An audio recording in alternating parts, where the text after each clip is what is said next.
నాదెల్ల బ్రహ్మంచారి గారిని వేదిక మీద ఆహ్వానిస్తున్నాం.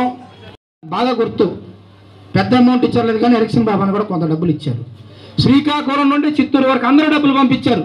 ఎక్కడో కందుకూరులో చిన్న ఇన్సిడెంట్ జరిగితే మన పార్టీ నాయకులు శ్రీకాకుళం నుంచి చిత్తూరు వరకు, అంటే అటువంటి క్రమశిక్షణ కలిగినటువంటి పార్టీలో మనం నాయకులుగా ఎదుగుతున్నాం.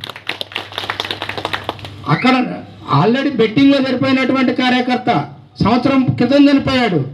ఈ సంవత్సరం పాటు నువ్వు ప్రభుత్వం ఉన్నప్పుడు చనిపోతే ఆ కుటుంబానికి ఏం చేయాల? ఈరోజు నీకు రాజకీయ అవసరం కాబట్టి, పరామర్శ యాత్రతో బయటికి వెళ్ళాలి కాబట్టి, శాంతి భద్రతల సమస్య సృష్టించాలి కాబట్టి నువ్వు కార్యకర్త ఓదార్పు యాత్ర పేరుతోటి మరొక ఇద్దరు కార్యకర్తలను చంపేసి వదిలేసావు. ఈరోజు కూడా ఇంట్లో ఉన్నటువంటి సమస్యని మీరు గుర్తించండి. ఆ గుర్తించిన తర్వాత ఇప్పుడంతా కూడా మీకు ఎంత చెప్పినా అర్థం కావటం లేదు, ఎక్కటంలే. ఇప్పుడు అంతా కూడా టెక్నాలజీ పెరిగిపోయింది. మనం 1వ తారీఖునే పెన్షన్లు పంచమని బాబు గారు మనం చెప్తే కొంతమంది విమర్శించేవాళ్ళు. ఏం పని లేదు వీళ్ళకి, 1వ తారీఖు అట్ట ఉద్యోగస్తులు వాళ్ళు ఇల్లింటికి పోయి పంచుతారు కదా మనం పోవాలని. నాతోనే వాళ్ళు చాలామంది మా నాయకులు. నేను కొన్ని గ్రామాలు తిరిగేటప్పుడు అడిగేవాడిని, మీకు పెన్షన్ ఎవరు ఇస్తున్నారు తల్లి అంటే 4,000 డబ్బులు తీసుకుంటే కూడా పంచాయతీ కార్యదర్శి పేరు చెప్పేవాడు.